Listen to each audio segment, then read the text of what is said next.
Yang pertama, kita bahas apa itu RPP. RPP adalah rencana pembelajaran yang dikembangkan secara rinci dari suatu materi pokok atau tema tertentu yang mengacu pada silabus. RPP yang komponen penyusunnya memuat 4 hal, yaitu penguatan pendidikan karakter atau PPK, yang kedua 4C atau communication, collaboration, critical thinking and problem solving, dan creativity and innovation. Dan yang ketiga adalah literasi, dan yang keempat adalah high order thinking skill atau HOTS.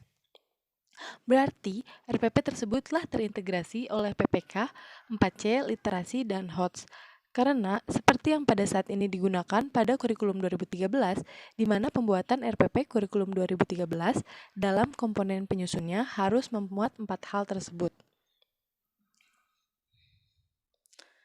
Selanjutnya, apa saja komponen dari RPP? Yang pertama, berdasarkan Permendikbud nomor 22 tahun 2016, komponen RPP yang disusun yaitu yang pertama adalah identitas sekolah, yaitu nama satuan pendidikannya. Dan yang kedua, identitas mata pelajaran atau tema subtema. Yang ketiga, kelas atau semester. Yang keempat adalah materi pokok atau materi apa yang akan dibahas pada pertemuan tersebut. Dan yang selanjutnya adalah alokasi waktu. Alokasi waktu ditentukan sesuai dengan keperluan untuk pencapaian kompetensi dasar dan beban belajar dengan mempertimbangkan jumlah jam pelajaran yang tersedia dalam silabus dan kompetensi dasar yang harus dicapai. Yang selanjutnya ada tujuan pembelajaran. Tujuan pembelajaran yang dirumuskan berdasarkan kompetensi dasar dengan menggunakan kata kerja operasional yang dapat diamati dan diukur, yang mencakup sikap, pengetahuan, dan keterampilan.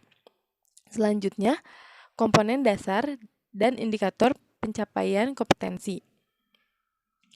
Yang selanjutnya ada materi pembelajaran. Materi pembelajaran tersebut memuat fakta, konsep, prinsip, dan prosedur yang relevan dan ditulis dalam bentuk butir-butir sesuai dengan rumusan indikator ketercapaian kompetensi. Yang selanjutnya ada metode pembelajaran. Dalam RPP disebutkan metode pembelajaran yang akan digunakan oleh pendidik untuk mewujudkan suasana belajar dan proses pembelajaran agar peserta didik mencapai kompetensi dasar yang disesuaikan dengan karakteristik peserta didik dan kompetensi dasar yang akan dicapai. Selanjutnya ada media pembelajaran. Dalam RPP pun disebutkan media apa saja yang akan digunakan dalam proses pembelajaran, baik berupa alat bantu seperti media pembelajaran matematika dan sejenisnya. Selanjutnya ada sumber belajar. Dapat berupa buku, media cetak dan elektronik, alam sekitar, atau sumber belajar lain yang relevan. Jadi dalam RPP itu disebutkan sumber belajar yang akan digunakan ketika pembelajaran itu dari mana. Selanjutnya, langkah-langkah kegiatan pembelajaran. Langkah-langkah kegiatan melalui tahapan pendahuluan, inti, dan penutup. Pada langkah-langkah ini, kita harus memasukkan komponen-komponen dari 4C seperti communication atau critical thinking dalam proses pembelajarannya, sehingga tercapai pembelajaran yang terintegrasi. Dan yang selanjutnya adalah tahapan penilaian.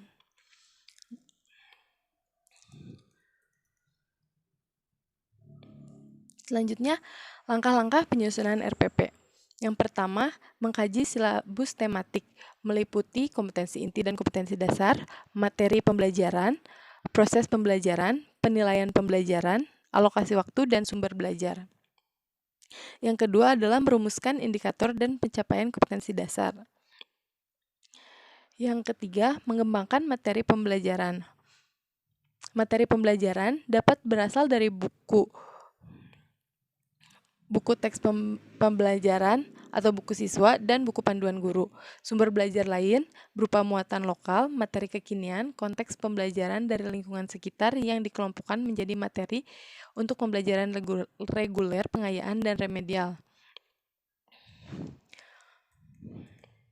Jadi untuk menyusun RPP, kita perlu mengadakan kajian mengenai materi pembelajaran yang akan disampaikan.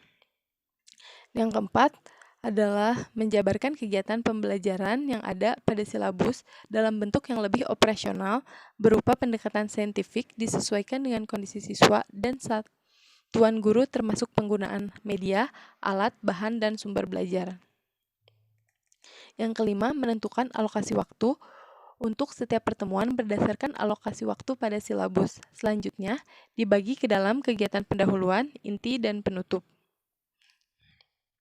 Jadi misalkan dalam silabus satu pertemuan itu ada 3 jam pelajaran atau 3 dikali 45 menit itu nah maka waktu yang tersedia dibagi menjadi kegiatan pendahuluan, inti, dan kegiatan penutup yang akan dilakukan oleh guru.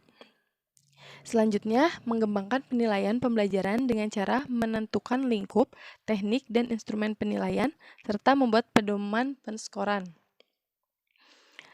Selanjutnya, menentukan strategi pembelajaran remedial segera setelah dilakukan penilaian.